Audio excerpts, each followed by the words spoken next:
Welcome to Lessons with V, where every topic relates to daily life. Today's lesson, the digestive system, and what it teaches us about living better. Digestion starts in the mouth.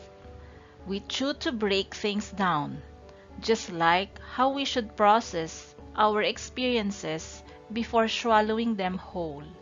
Think, reflect, don't rush decisions. In the stomach, food is broken down under pressure with acids and enzymes.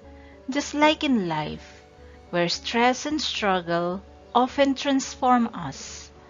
Hard moments, they're the beginning of our growth. The small intestine is selective. It absorbs only what the body needs. In life, do the same. Keep the lessons. Let go of the negativity.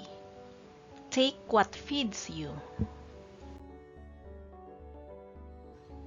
The large intestine's job? Eliminate waste. In your life, that means letting go of resentment, shame, or comparison.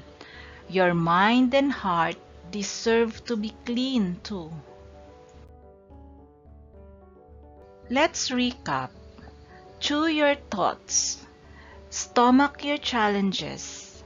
Absorb the good. And let the rest go. Even your body knows. Growth starts with digestion. Thanks for watching Lessons with V. If this helped you see science differently, subscribe and share it with a teacher or student who could use a fresh perspective.